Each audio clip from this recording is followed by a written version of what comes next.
come in, sir? Yes, come in. Good afternoon, sir. Good afternoon, ma'am. Good afternoon. Take a seat. Thank you, sir. Neha Banerjee. Yes, sir.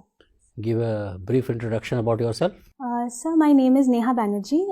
I come from the city of Kolkata in West Bengal, and I have done my graduation in electrical engineering from IIT Kharagpur. I have passed out in 2018. Since then, I have been working in a software company called Adobe Systems Private Limited, and side by side, I have been preparing for civil services. Where are you working in Adobe? Yes, sir. At Calcutta or? No, in Noida. Sir, in Noida you are yes, working. sir. Since the last 1.5 years, I am in Noida. Neha, there was a time when people used to say, what Bengal thinks tomorrow, India thinks today, India thinks tomorrow. Yes, sir. Why this reversal of trend? Sir, I believe that after independence, the situation drastically changed. This is because if we look at our industrial policy, many of the failures of Bengal today are a culmination of the flawed industrial policy followed both by the state government as well as by the center.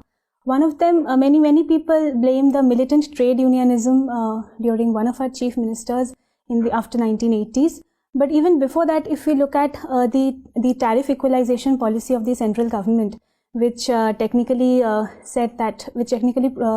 advocated that there will be concessions for transportation of industrial goods to other parts, so that the resource-rich regions do not get that much benefit. So that is one flaw as far as the industrial policy is concerned. And so many of the people say that since Bengal has been a hotbed of Indian politics right from the birth of Indian nationalism, we say that there is a lot of student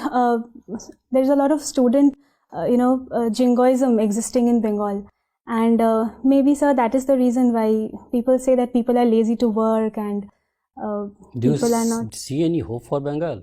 Yes, sir, definitely. It is my home state, and one of the reasons while coming into civil services has been the hope as well as the previous prestige and the glory of Bengal, which I'm really proud of. And sir, I see a lot of hope because especially after the economic liberalization, I find my city developing much ahead than what used to happen when used to listen from our fathers and grandfathers' time. Why do you want to join the civil services apart from bringing back glory to your state? What are other? So that is one of the reasons, and sir, my primary motivation behind this has been my curiosity regarding things and issues surrounding me. When I was in this stage of my life where I had to decide regarding my further career policies, I found that there are a lot of situations starting right from municipal issues and cleanliness issues to international situations, which made me very curious. And that is how I started preparing. And then gradually when I spoke to other people whose parents have been in the services, I gradually realized that yes, this is the thing. But you are getting a much better salary, quite a handsome salary while working in Adobe. Yes, sir. So you want to lose all that perks to join so-called a very challenging service? Sir, because I personally believe that money can be one of the factors behind choosing a job, but it can never be the ultimate motivation. Because a job is not something where you sit for 8 or 9 hours a day and then you earn money out of it. It is also something which drives you throughout your life. It shapes your vision. And so in the civil services, the sheer feeling that you'll be able to do something for people surrounding you, at least this feeling is little bit absent in my present job. And that but don't you think, Neha, that bureaucracy bashing has been a favorite pastime for the Indians? Yes, sir. It's not without a reason. Yes, I believe. Yes, sir, definitely. Whenever I share my aspirations with people around me, most of the time I see a lot of negative connotations about Indian bureaucracy. So many of that can be related to the colonial legacy which the service shares. And also because I think that in India, we have a very foolproof system of democracy working. Our institutional governance has been strong, I believe. And maybe, in this juggernaut of let's say the rules and regulations, I think bureaucracy sometimes it oversteps its boundaries, and sometimes they are mired in this entire web of rules and laws and regulations, and that is why sometimes it gets detached from people.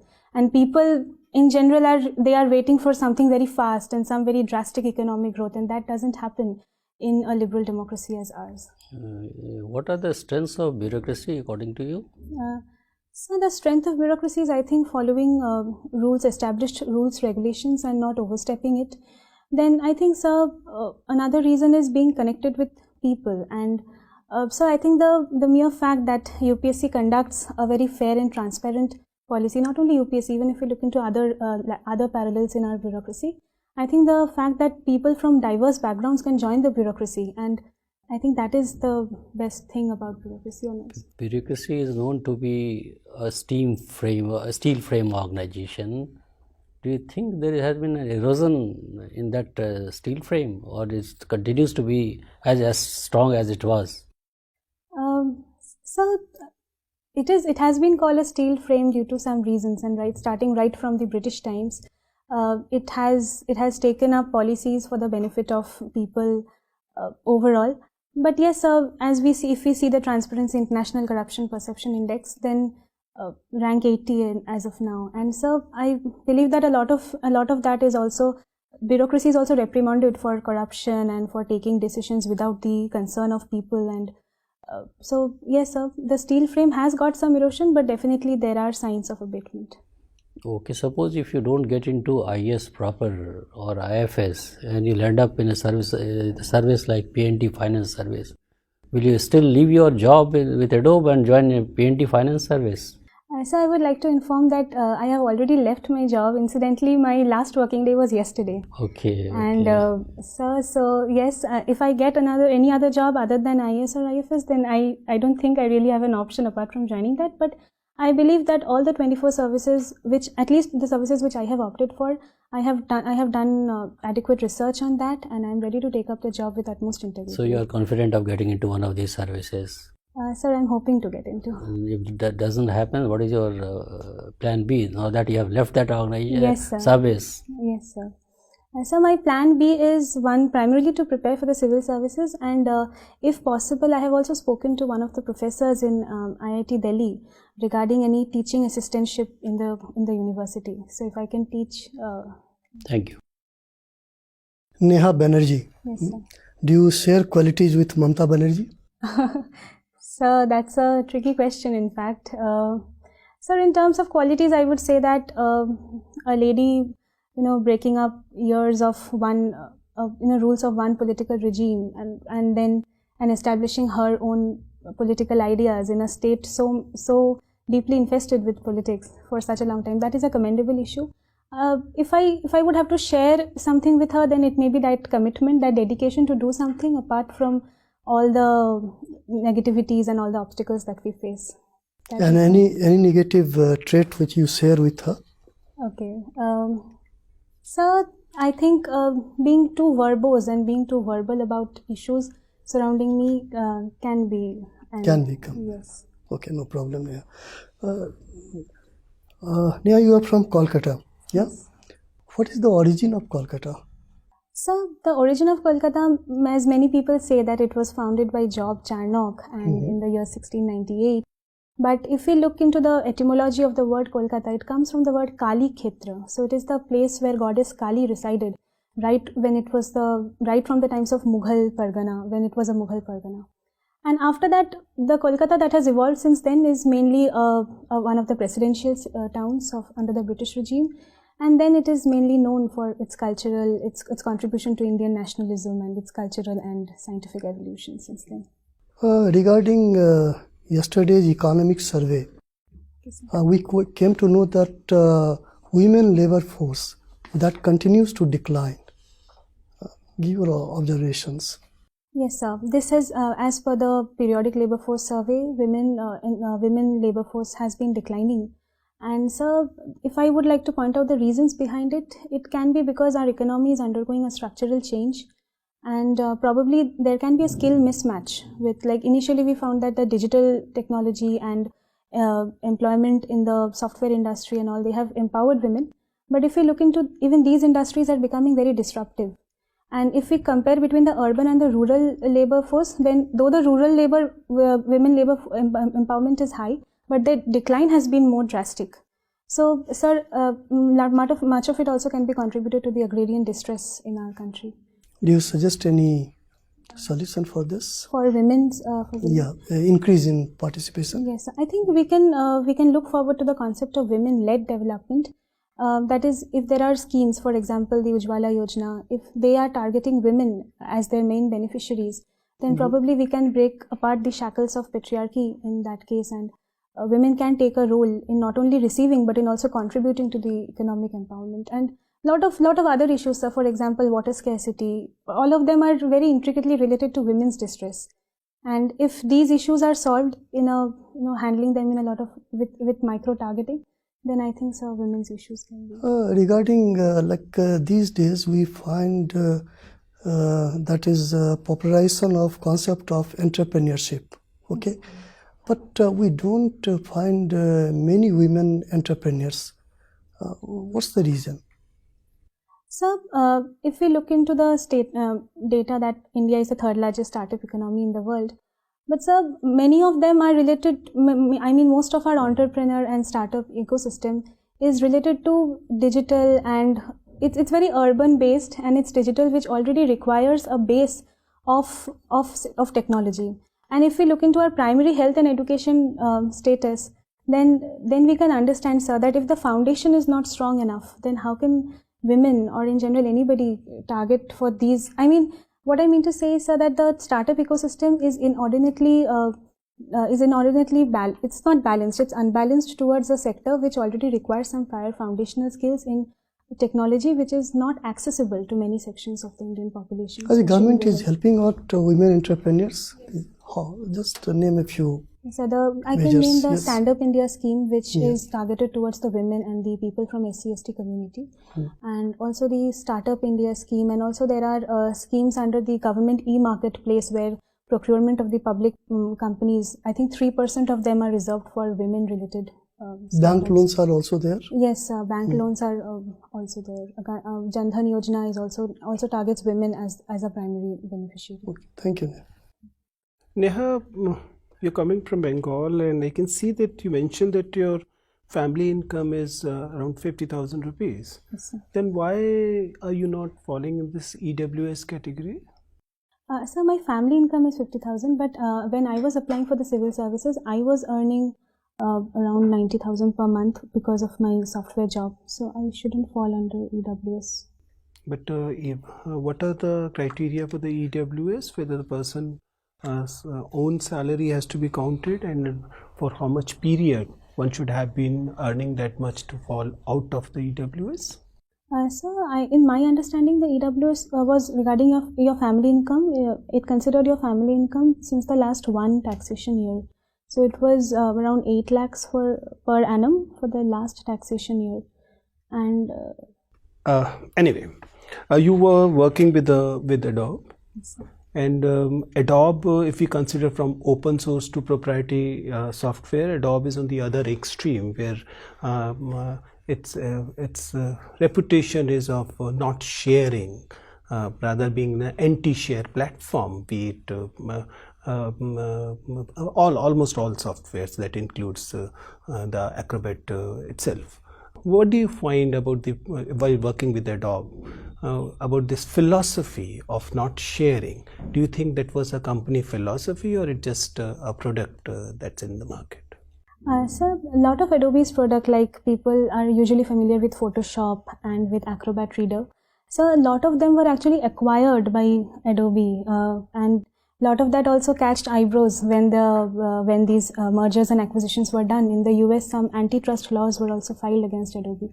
So if the technology is not indigenously built by a company, then sir, I think it's a bit of a problem to open source the code base for that product.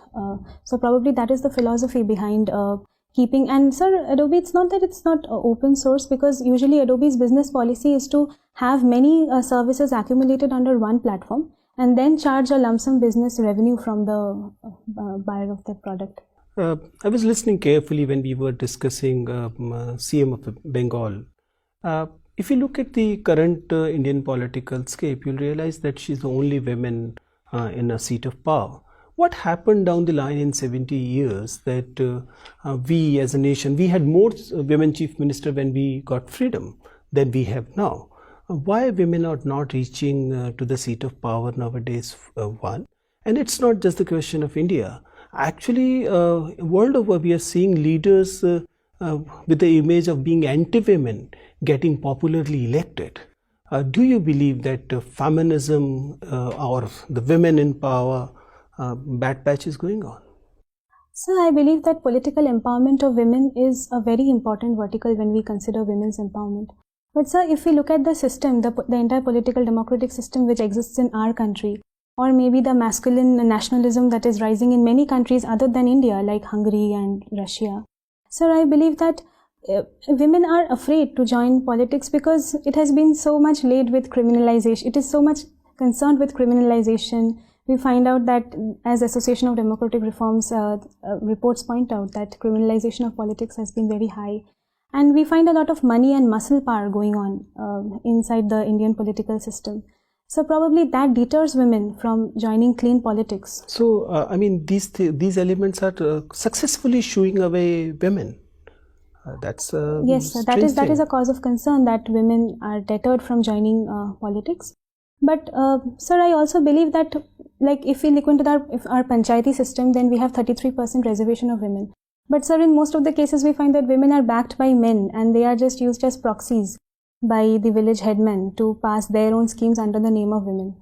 So I think, and sir, one more thing is the rise of, which I call the rise of, elite feminism, like where we look into feminism only in issues which are not directly related to concerns of a common woman maybe a common rural women in India. And so you also mentioned that you like budget traveling. Yes. And any women budget traveler will tell you that budget traveling for men is more of compromising with facilities, with conveniences, but budget traveling for women is compromising with security, safety. Why is it so? And do you believe that solo budget traveling in India is still a distant dream for women? Sir, as per my experiences, I won't really say that it's a distant dream because I have done these things. But sir, yes, there has been some instances where I felt that there is a lack of security and there is a lack of, the aura doesn't support because most of the time what happens when we travel, we also come into contact with local people around.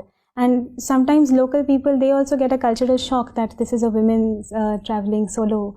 That also, and if we are talking of especially budget constraints, then sometimes we have to compromise with the hotel standards. We don't really sometimes stay in hotels and we stay in people's house. And so sir, yes, there has been a problem, but I think security is in your hands also.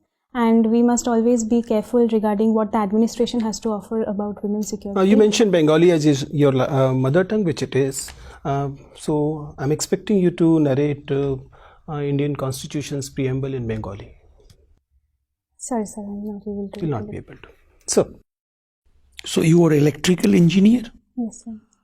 Look, do you know what is microhydal power? Yes, I think it is. If we have less than 5 horsepower, then we call it a small hydel power. So probably. Is it conventional or what non-conventional? It's a non-conventional form. Why it is non-conventional?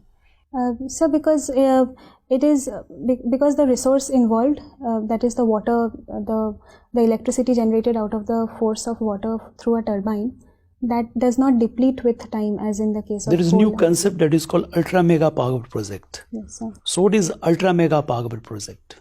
So ultra mega power project is a project which generates, I think, above 4,000 megawatt of electricity, and there are sophisticated technologies involved inside it which reduces the heat consumption for producing per unit of electricity. What is the difference in between super thermal power and super hydel power? So super thermal power and super hydel power. Sir, I can recollect super critical technology. Thermal power and hydel power, super.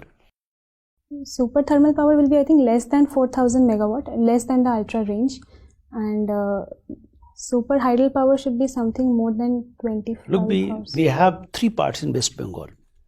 Northern part is mountainous, western part is plateau, and eastern part or southern part is plain. Yes. Mountain part is facing political tension, right? And western part, that is plateau, is feeling cultural alienation or social tension. And whatever the plain part, that is economic tension. Suppose you are chief minister, how you will solve such tension? What are the specific programs for all three regions? As a Chief Minister of West Bengal, my aim would be to unite Bengal under one head. But that's a difficult job because, as you mentioned, there are problems of varying geographies and there are problems of varying cultures all around. We can improve our transport infrastructure so that people mingle with each other on a greater density. How you develop transport in what delta areas? What kind of transport you can develop in delta areas? So we can focus largely on the riverways of West Bengal. For example, through Mathla, through River Goshaba. We can, I think National Waterway 1 starts from Haldia. And if in river, what type of transportation you are going to introduce? Because not everywhere depth is clear. Yes, sir. Thalways is always changing. So what new kind of transportation service you would like to introduce in delta area? So we can think of the roll-on, roll-off transport model, which will also be helpful for the industries if we look Do you know hovercraft? Hovercraft? Yes. So any drone? No, Is no. it related? No. Okay. You don't know. No, sir. You don't know. Okay. Look, budget proposal on personal income tax is excellent. Corporation tax, India has become a country having lowest corporation tax, that is only now 15%, right? How it is going to help your home state? Corporation tax is now only 15%. How it is going to help you? So if we lower the corporation tax, then I believe that it leaves a lot of headroom for investment by the companies in productive areas, in productive jobs. In case of West Bengal, we can, I think West Bengal is one of the resource-rich states, especially the Western Plateau part, the coal, and especially since the government has also gone recently towards a coal liberalization policy. So that amount of investment which comes from the headroom available for this corporation tax can be invested there by the private companies. Look, we have national power grid, Yes. right? What is the concept of national power grid? So initially India had 5 power grids, north, south, east, west and northeast. When we integrate all the power grids under national power grid, then I think we integrated them through synchronous auto transformers at every link. So that creates there are certain regions, for example, the eastern part of India, that is resource rich and that produces a lot of power. Whereas the western and the southern part, they are more industry rich, but they don't have that much of power resources. Which power grid having maximum surplus? I think so the eastern power grid. Surplus? So, Demand and supply? In terms of production? No production. Surplus. Demand is less, supply is more. Which power grid having this potential? Sorry, sir, I'm not aware of. I guessed it would be the eastern power due to the less density of industries present there, and the western southern part would have more demand but less of supply because of. Okay, thank you. Thank you, sir. Neha, can you tell me what is Golden Revolution about? Ma'am, Golden Revolution, it should be about jute industry. That's Golden Fiber Revolution. Yes, that's Golden Fiber Revolution. And what is Golden Revolution then? It is related to one of the agricultural revolutions only. Obviously. Is it mustard? Okay, no problem. Since we started off with Golden Fiber Revolution, can you tell me what are the problems currently being faced by the jute industry of India? Ma'am, the problems currently being faced is basically a lack of demand of jute because due to rise of plastic, and plastic is very ubiquitous nowadays because it is right from industry to agriculture, everywhere we find the use of plastic. So number one is the falling demand. And ma'am, the another problem is land acquisition issues, especially in the state of West Bengal, Bihar, Orissa. And then after partition, like lot of the jute resource, the regions which produce jute, that's a long way back. Yes. So, and then we can also look into the industrial policies of the state and the center, which has not encouraged jute production on a large scale as it used to be done in the pre-independence era. Okay. If we talk about Indian foreign policy, Where do you think, in which direction, if we take north, south, east, and west, in which direction has India made the most mistakes with respect to its neighbors or countries? Ma'am, a lot of, with respect to its neighbors, okay. Ma'am, I think I would consider the western part, that is in relation to Pakistan and in relation and little bit of the Middle East areas also, because India has made the most mistakes.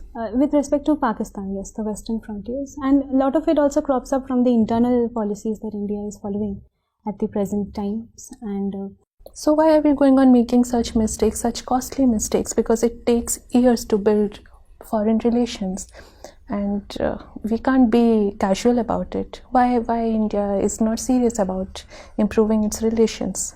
Ma'am, I believe that India is serious about improving its relations, but it has also it also has to do something on its internal. Like if we look into the Kashmir issue, it is a trijunction of our foreign policy as well as our internal policy as well as internal separatism. And when we try to maintain all these three heads under one shot, then I think there will be some initial problems. There will be some diplomatic pressures at different forums. But Kashmir issue was still kind of handled by the Indian government. But after that, this issue of CAA and NRC has battered its image even more. Don't you think it's repeating its mistakes day after day? Ma'am, yes, the CAA NRC issue has dented our image, especially with our neighbors. In fact, Bangladesh has also pointed this out recently. Yes, it has been a dent on the image, but I also believe that if a hardcore solution has to be found, Was it that important right now? the CAA NRC, in my personal opinion, it was not that important. But if that is the agenda of the ruling government, then the administration has to follow it and has to. Okay, my last question to you. What is Operation Vanilla? Sorry, I'm not able to recollect. Okay, no problem. Neha, what is the meaning of your name? Sir, I was told it means the first light of the sun, and in some other ways, it also means someone who is happy and loving and affectionate. Happy and loving. You share name with one of the film singers in the movie also. What's her name? Can you recollect her name? Her name is Neha Bhasin. Neha Bhasin. Bhasin. And there is Neha Kakkad also. Yes, okay. And there is a film actress also with your name, first name. Yes, What's her name? Neha Dhupia. Neha Dhupia is there. Now, one last question. What are the incidences of happiness in your life? Incidences of happiness? So, my majority of it, I think when I got through mains exam this year, that was one of the happy incidents in my life. Apart from that, sir, when I got admission into IIT, that was also a happy incident for me. And talking to your mother doesn't give you any Yes, happiness? Sir, yes, I thought I have to mention events and incidents. That is a regular day-to-day happiness, Okay. which I am always That's a proud regular of. day-to-day. That's wonderful. The interview is over. You may go now. Thank you very much. Thank you. Thank you. Thank you.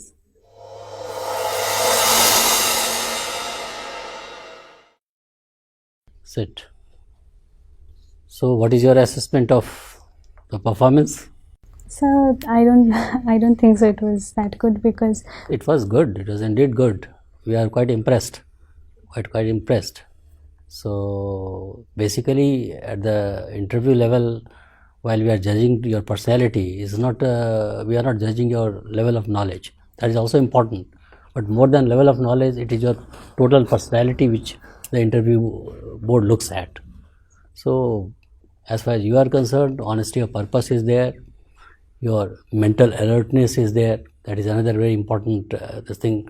Critical power of assimilation is there in you, which we could notice. Then we try to analyze your social traits also. In social traits, I'll come back to you again. But otherwise, variety, depth of interest, all those qualities which are required in a civil servant, you have those qualities. So you are a fit candidate to qualify for the civil services, and you will be an asset to the government of India once you get selected, no doubt about it. One or two small points we wanted to mention regarding when controversial issues like CA was asked, foreign policy, and apparently the stand which you took was the stand taken by the government of the present day was against that. So there is nothing wrong in that, but you should be able to stand by that. You should be able to vindicate your point of view. Otherwise, you will be in a greater trouble. So try to strike a balance instead of taking a clear-cut stand that CA is controversial.